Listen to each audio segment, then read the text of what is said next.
Bonjour à tous.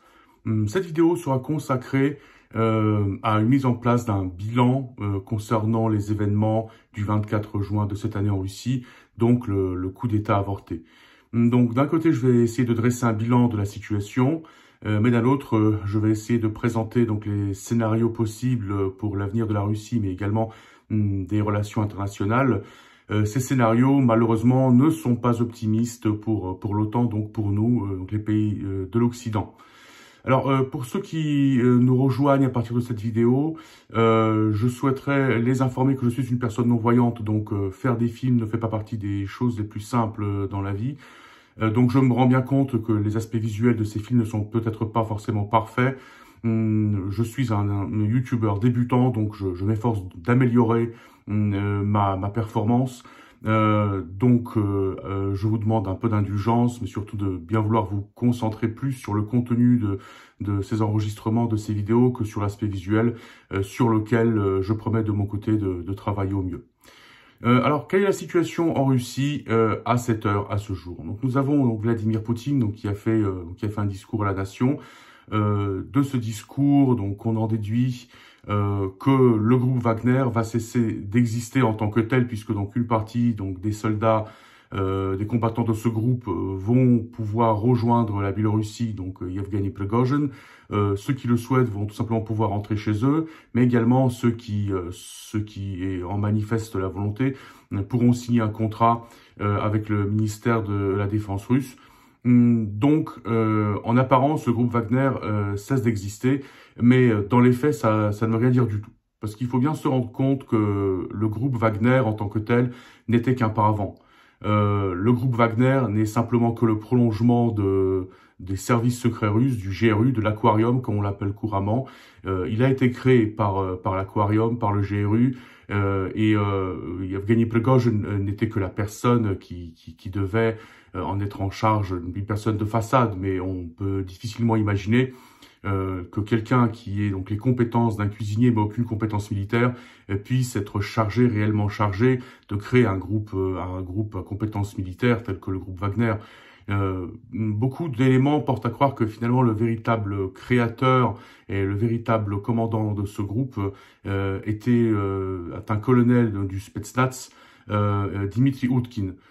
Et donc lui, donc ayant le pseudonyme de Wagner, effectivement, paraît-il, donc de ce qu'on peut en apprendre, a donné son pseudonyme au groupe, qui est devenu le groupe Wagner. Mais simplement, le groupe Wagner, en tant que tel, n'a jamais existé. C'est finalement une matrioshka, donc une poupée russe, une poupée dans une poupée.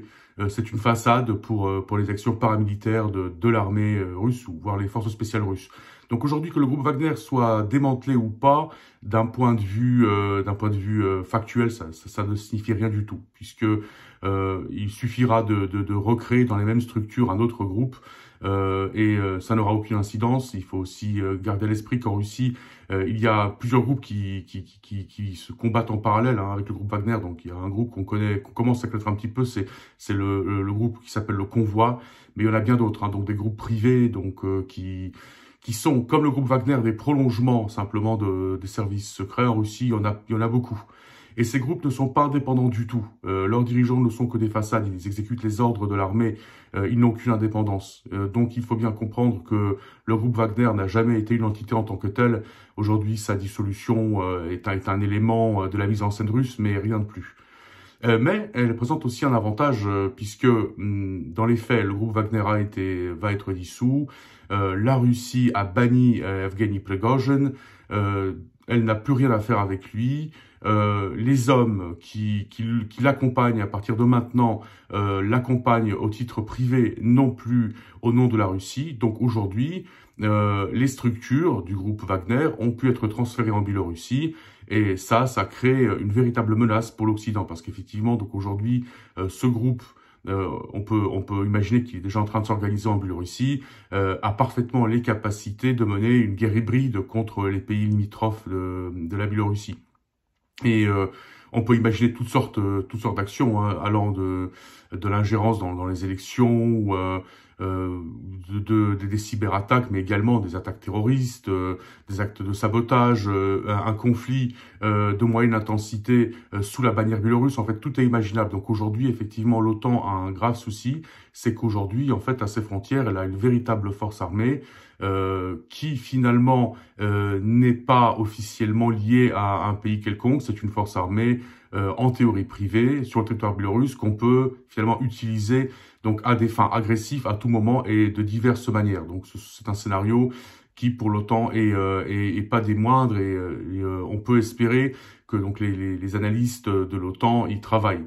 On peut également penser que la réaction du ministère des Affaires étrangères allemand concernant donc la situation en Russie, également donc la situation de l'Ukraine, est liée à la situation nouvelle que connaît l'OTAN, c'est-à-dire donc le groupe Wagner en Biélorussie, puisque donc le ministère des Affaires étrangères allemand annonce que l'Allemagne soutiendra un renforcement de l'aide à l'Ukraine, dont l'Allemagne défendra l'hypothèse, le scénario qui permettrait de fournir à l'Ukraine un potentiel de frappe à longue portée.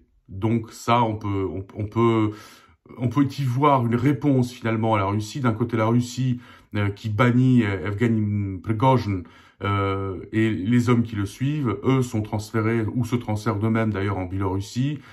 Aujourd'hui, la Russie dispose d'une réelle force de frappe dans le cadre d'une guerre hybride, donc d'un groupe auquel elle n'est pas liée officiellement.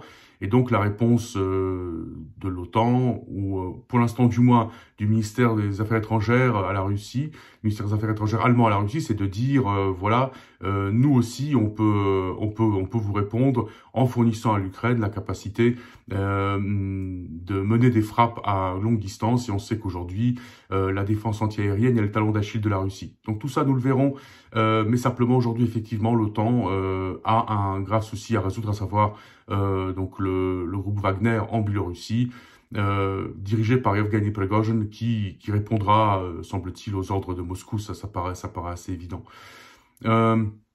Ensuite, on peut supposer qu'il n'y aura aucune purge en Russie. Pourquoi?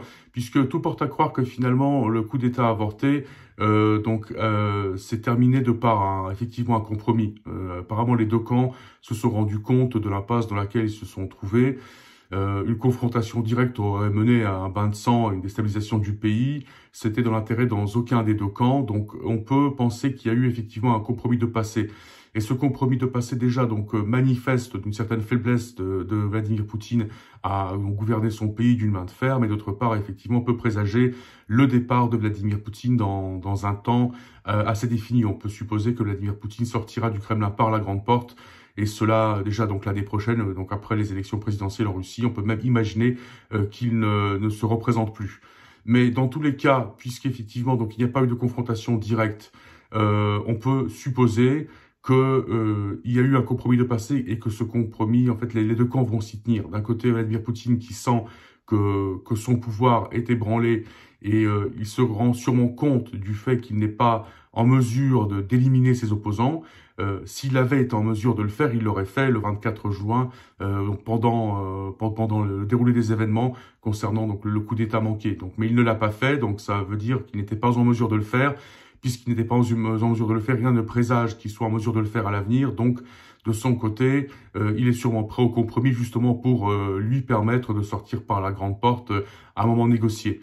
D'un autre côté, donc ceux qui ont fait le putsch, parce que bon, il paraît évident que c'est pas Evgeny Prigozhin qui a fait ce putsch, mais ce sont donc ceux qui l'ont organisé, ceux qui lui ont donné des garanties de sécurité, et donc tout porte à croire que justement ce putsch a été organisé donc par des membres de l'état-major de l'armée russe et des services secrets, plutôt le GRU que le FSB ou le FSO, puisque en Russie les services de sécurité ne collaborent pas ensemble. C'est-à-dire que ces services de sécurité collaborent ensemble, ils sont plutôt en situation de concurrence. Donc on peut y voir dans ce coup d'État manqué une action organisée plutôt par les militaires et les services secrets, donc qui avaient la charge du groupe Wagner. Hein. Donc eux également se rendent compte de la faiblesse de Vladimir Poutine, même s'ils ont renoncé à leur projet, ils se rendent compte que son temps au pouvoir est compté, et du coup, eux aussi également vont sûrement attendre qu'il sorte du Kremlin par la grande porte, mais dans la mesure où aucun des deux camps n'est en mesure de terrasser l'autre,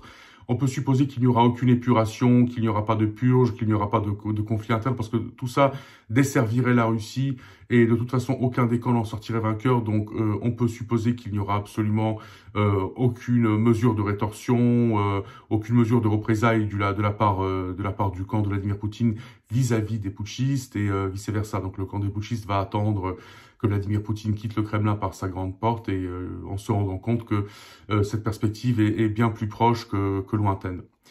Alors, bien que le coup d'État est avorté, il faut bien comprendre que les tensions en Russie sont réelles. Et ces tensions ne concernent pas la guerre en Ukraine, puisqu'effectivement, si l'intervention russe en Ukraine n'a pas suscité le soutien de tous ceux qui font partie du pouvoir russe, aujourd'hui, ça appartient au passé. C'est-à-dire qu'aujourd'hui, effectivement, la situation est telle qu'elle est. Revenir à ce qui s'est passé il y a un an n'apportera rien aujourd'hui au débat. Donc aujourd'hui, le débat concerne autre chose que l'Ukraine, sachant qu'aujourd'hui, la situation en Ukraine, d'un point de vue russe, elle semble assez stabilisée. Donc il n'y a pas de raison, finalement, de discuter, de débattre de la stratégie. Donc quelle est cette stratégie aujourd'hui russe? Eh bien, cette stratégie, elle consiste à tenir ses positions, donc adopter donc une stratégie défensive, purement défensive, tout en renforçant ses capacités de défense antiaérienne. Mais effectivement, aujourd'hui, donc la Russie, donc c'est le temps qui joue pour elle. Donc aujourd'hui, elle n'a pas d'intérêt à jouer en fait sur une éventuelle offensive qui pourrait échouer. Mais justement, son intérêt aujourd'hui, c'est de bloquer la situation, voire de geler le conflit. Donc effectivement, donc d'avoir des lignes défensives, un système de défense anti-aérien et épuiser l'Ukraine en tant que telle, donc épuiser ses forces armées, épuiser la population, parce que bon, tôt ou tard, effectivement, l'Ukraine sa population va arriver à un moment où elle ne pourra plus supporter le coût de la guerre, et ça les Russes s'en rendent bien compte. Donc aujourd'hui, dans l'intérêt de la Russie, c'est tout simplement de geler le conflit, et c'est d'ailleurs ce que la Russie est en train d'essayer de faire. Mais également geler le conflit et puis attendre donc des élections aux États-Unis par exemple. On peut supposer que si les élections sont gagnées, les élections présidentielles sont gagnées en 2024 par un candidat républicain, quel qu'il soit, la situation en Ukraine va se débloquer puisque les républicains ne partagent pas forcément toute la stratégie des démocrates concernant le soutien à l'Ukraine pour les républicains américains. La Russie n'est pas une menace en tant que telle, c'est plutôt donc la Chine qui représente une menace. Et beaucoup de politiciens républicains, de leaders républicains critiquent cette stratégie des démocrates en disant que, en soutenant l'Ukraine, donc les États-Unis en fait mettent en place et utilisent des ressources qui seraient nécessaires justement dans la confrontation peut-être éventuelle avec la Chine. Donc on peut supposer que si le camp républicain gagne les élections présidentielles aux États-Unis, la situation en Ukraine changera du tout au tout et qu'il y aura des négociations qui seront entamées entre la Russie et les États-Unis concernant l'Ukraine. Et ça, les Russes sont parfaitement conscients. Donc aujourd'hui, leur stratégie en Ukraine, finalement, elle ne porte pas à débat puisque c'est une stratégie défensive. C'est ça qui est dans leur intérêt. C'est donc de geler le conflit également. Donc en gelant le conflit, même sans accord avec l'Occident, ça fait que l'Ukraine n'a pas de frontières définies, donc il lui sera impossible d'entrer dans l'OTAN. Donc geler le conflit, adopter une stratégie défensive, adopter donc des stratégies de défense antiaérienne renforcées. Voilà la stratégie que la Russie va mettre en place en Ukraine, et c'est une stratégie donc qui va être menée en tant que se peut. Donc s'il n'y a pas d'offensive ukrainienne qui pourrait effectivement percer les lignes russes, et aujourd'hui rien ne porte à le croire puisque donc les Ukrainiens manquent de matériel, ils manquent surtout d'aviation, mais également ils manquent de matériel indispensable à une offensive de grande ampleur. Aujourd'hui, les Russes effectivement ont tout intérêt à jouer une stratégie défensive et ils s'en rendent compte. Mais les tensions persistent tout de même et ils ne concernent pas l'Ukraine, mais plutôt la confrontation avec l'Occident en tant que telle, puisque une certaine partie des élites russes voient la situation actuelle comme une confrontation globale entre l'Occident et la Russie, confrontation qui définira dans un avenir plus ou moins éloigné le partage des zones d'influence en Europe et dans le monde. Et une certaine partie des élites russes estime que cette façon de faire la guerre qui date de la guerre froide de Vladimir Poutine n'est pas adéquate. En fait, cette partie des élites russes estime que le conflit devrait passer à une étape supérieure, donc qu'il faudrait simplement s'attaquer à un moment donné à un pays limitrophes, donc appartenant au flanc est de l'OTAN. Donc, d'une part, pour tester les véritables capacités de défense et la cohésion de l'OTAN, d'autre part, effectivement, pour affaiblir donc le dispositif de soutien logistique à l'Ukraine, mais également de mettre quelque part les Occidentaux en face de leur responsabilité en disant vous soutenez l'Ukraine, eh bien vous allez en payer le prix et subir les conséquences de ce soutien.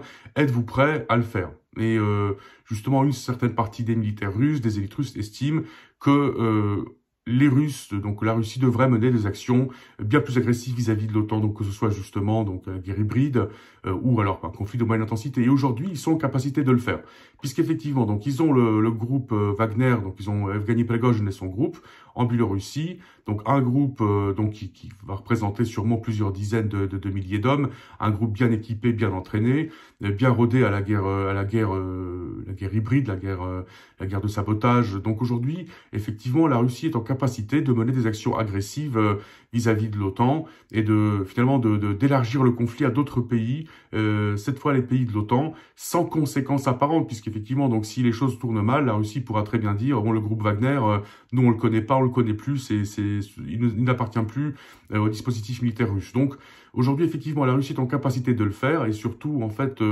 d'un point de vue de certains stratèges russes, c'est nécessaire pour tester la cohésion de l'OTAN. Alors l'OTAN aujourd'hui a plusieurs faiblesses, c'est qu'en fait cette cohésion elle est illusoire finalement, à commencer par un pays, donc la Turquie, qui est membre de l'OTAN, mais on peut se demander si la Turquie est effectivement membre de l'OTAN. Rappelons quand même que Recep Tayyip Erdogan a proposé son aide à Vladimir Poutine pour, je cite, mater la rébellion le 24 juin de cette année, donc pendant le coup d'État manqué en Russie. Donc aujourd'hui, la Turquie, est-ce qu'elle est vraiment membre de l'OTAN? Tout porte à le croire que non. Et tôt ou tard, l'OTAN devra se poser la question sur la collaboration avec la Turquie et de la nature de cette collaboration, puisque c'est se mentir, c'est se raconter des histoires quelque part, que de se dire que la Turquie est un véritable allié, un partenaire pour l'Occident, militaire, politique. Donc aujourd'hui, la Turquie, c'est le véritable talon d'Achille. Et effectivement, dans le cadre d'une confrontation avec la Russie, la Turquie jouerait son propre jeu, elle jouerait ses intérêts, et on peut supposer que la Turquie n'interviendrait pas militairement dans le conflit, qu'elle jouerait plutôt la neutralité. Donc les Russes s'en rendent compte. Donc déjà la cohésion de l'OTAN à ce niveau-là, elle est carrément pas assurée. Ensuite, la cohésion de l'OTAN n'est même pas assurée en Europe centrale, puisque nous voyons donc qu'en Europe centrale, il y a un pays qui ne soutient pas la politique d'aide à l'Ukraine, donc c'est la Hongrie. Donc dans une situation d'un conflit de moyenne intensité déclenché par la Biélorussie contre un pays donc limitrophe, donc un pays du flanc est de l'OTAN, on peut se demander comment la Hongrie réagirait, ce qui compliquerait justement le dispositif de défense vis-à-vis de ce genre d'agression. Ensuite, est-ce que l'OTAN effectivement a des scénarios prévus pour des actes d'agression dans le cadre d'une guerre hybride, donc actes de terrorisme, de sabotage, destruction d'infrastructures? Justement, les Russes auraient sûrement voulu le tester. Donc, il y a toute une partie des élites russes qui estiment qu'il est temps que le conflit passe à une vitesse supérieure, à un niveau supérieur, et qu'il faut réellement tester les capacités donc de cohésion, de solidarité de l'OTAN, ainsi que ses capacités de défense, de coopération interétatique dans le cadre d'une action militaire de défense, mais également de tester jusqu'où l'OTAN est prêt à aller pour se défendre. Et donc cette partie des élites estime que justement une action russe vis-à-vis d'un pays de l'OTAN, d'une part, n'apporterait aucune menace à la Russie, puisque l'arme nucléaire ne serait pas utilisée, mais d'autre part, justement, pourrait même mener jusqu'à la chute de l'OTAN, parce que ce genre d'action montrerait justement le manque de solidarité et de montrer que l'OTAN, effectivement, est une organisation assez théorique.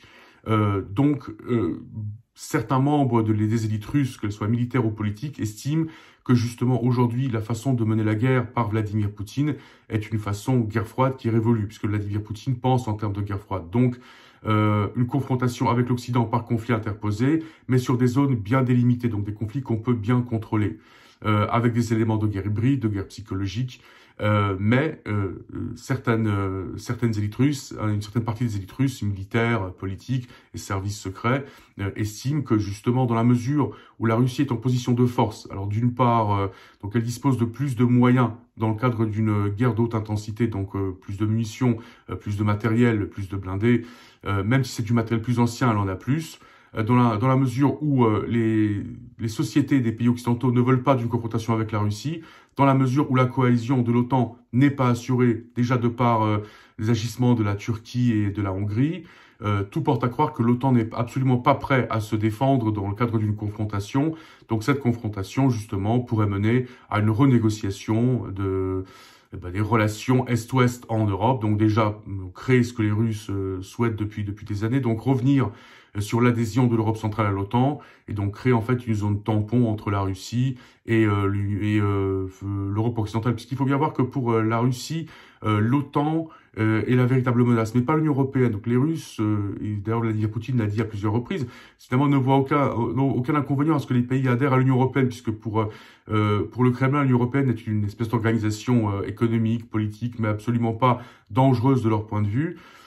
Mais ce qui, de leur point de vue, représente une menace, c'est justement l'OTAN et l'élargissement de l'OTAN vers l'Est. Donc, ces élites qui estiment que le conflit devrait passer à une vitesse supérieure, à une étape supérieure, estiment que justement une confrontation directe pourrait amener à démontrer le manque de solidarité au sein de l'OTAN, le manque de capacité de l'OTAN à réagir à ce genre d'agression et au final pourrait amener les dirigeants de l'OTAN à la table des négociations pour renégocier l'ordre établi en Europe après la chute du bloc soviétique. Et donc effectivement, ce conflit perdure, il va perdurer, mais le scénario plus que probable et très défavorable pour l'Occident, pour nous, c'est qu'au final, ce sont ces élites qui vont prendre le pouvoir en Russie. Puisqu'aujourd'hui, en Russie, il n'y a absolument aucune élite en capacité de prendre le pouvoir qui serait contre la guerre en Ukraine et qui serait pour un dégel des relations avec l'Occident. Aujourd'hui, nous avons la ligne Poutine, donc une guerre en Ukraine calquée sur le modèle de la guerre froide, donc un conflit, une confrontation avec l'Occident par conflit interposé sur une zone bien délimitée. Mais un conflit qui ne pousse pas à l'escalade avec l'Occident, donc un conflit de haute intensité. Et nous avons la ligne justement de ceux qui estiment que Vladimir Poutine est dans l'erreur et de ceux qui estiment que justement il faut étendre le conflit, la confrontation Russie-Occident aux pays limitrophes, donc au flanc est de l'OTAN, que ce soit donc l'Europe centrale voire l'Europe du Sud, justement en tant que moyen de démontrer, donc déjà de vérifier les capacités de l'OTAN à se défendre, mais surtout de mettre à mal la cohésion, la solidarité de l'OTAN et au final pousser l'OTAN à une négociation d'un nouvel ordre en Europe.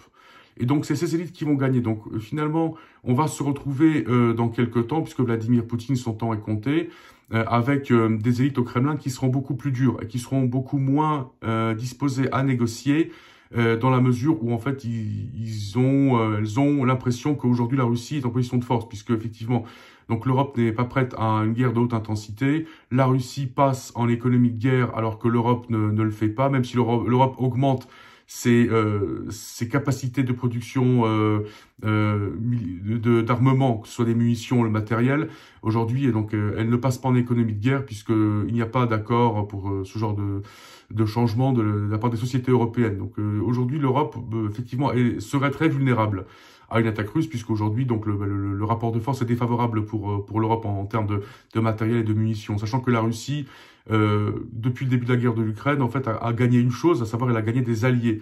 Donc, elle a réussi à construire, en fait, des alliances qui lui sont très profitables avec l'Inde, avec le Brésil, voire même avec la Chine, donc l'Afrique du Sud, l'Argentine.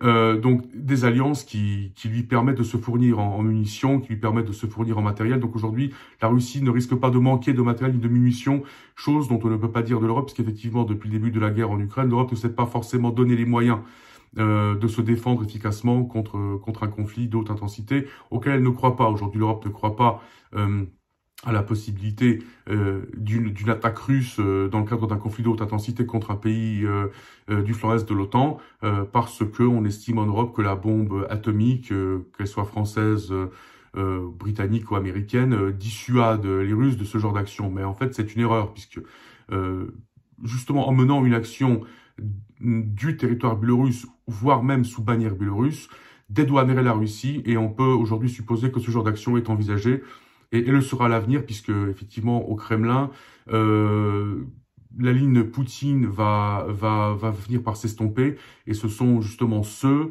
qui aujourd'hui sont partisans d'une ligne plus dure, donc ceux qui sont partisans d'arriver à un conflit de haute intensité avec l'OTAN, qui vont prendre le pouvoir en Russie d'ici quelques mois. Donc on peut supposer que la situation pour l'Occident deviendra plus compliquée parce que les négociations deviendront de plus en plus compliquées, sachant que donc ceux qui remplaceront Poutine auront une main de fer bien plus dure, seront beaucoup moins disposés à négocier et vont d'abord chercher la confrontation et voir ce qu'il en résulte avant de passer à une véritable négociation qui puisse mener à une paix durable en Europe.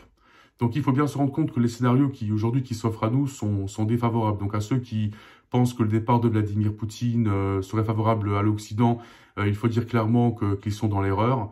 Il faut également voir que la Russie aujourd'hui n'arrive pas dans une période de faiblesse. En fait, la Russie se renforce avec la guerre en Ukraine. Donc elle a réussi à se créer des alliances très profitables.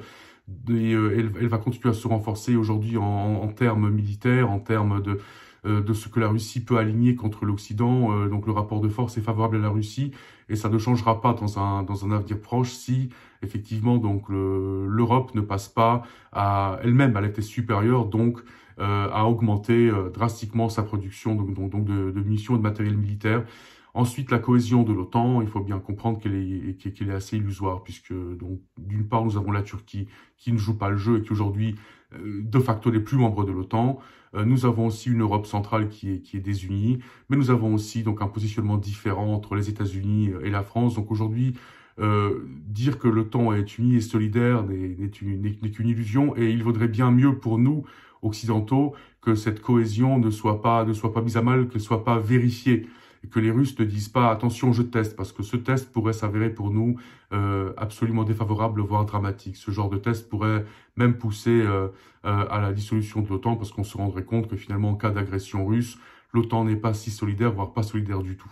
Et aujourd'hui, donc, les Russes s'en rendent bien compte, et c'est pour ça qu'une partie des élites, en fait, n'est pas satisfaite de la politique de Poutine parce qu'elle estime que la fenêtre d'opportunité leur permet d'aller bien plus loin et que cette opportunité n'est pas utilisée par Vladimir Poutine. Vladimir Poutine, lui qui pense en termes de guerre froide, s'inquiète de ce que pourrait devenir la situation si l'escalade poussait à l'usage de l'arme nucléaire, chose dont le Kremlin ne veut pas, mais ses opposants estiment que l'arme nucléaire ne sera pas utilisée d'une manière ou d'une autre parce que l'Occident n'utilisera jamais en premier lieu l'arme nucléaire.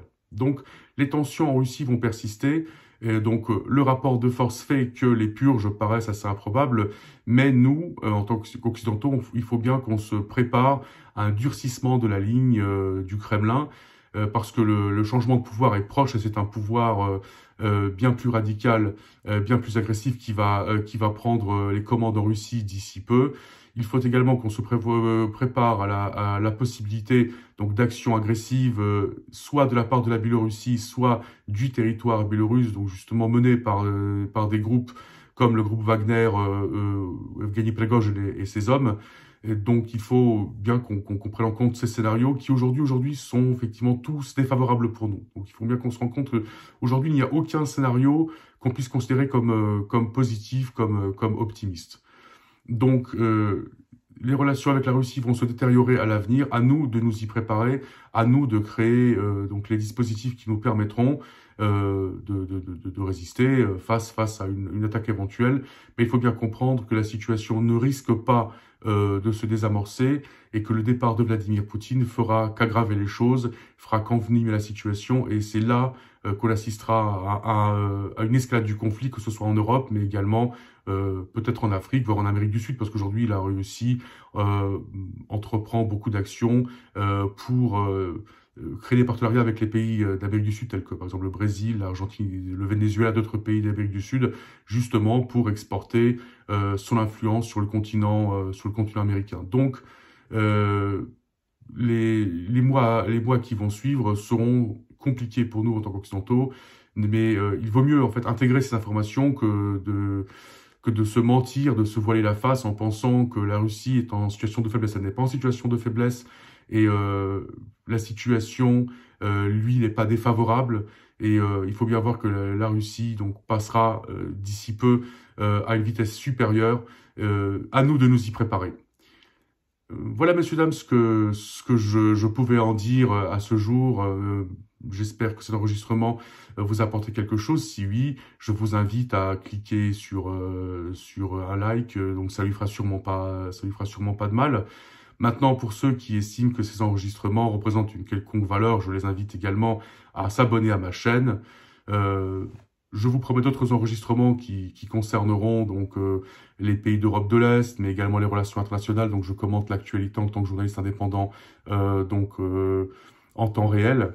Je vous dis à bientôt. Merci de l'attention que vous m'avez apportée.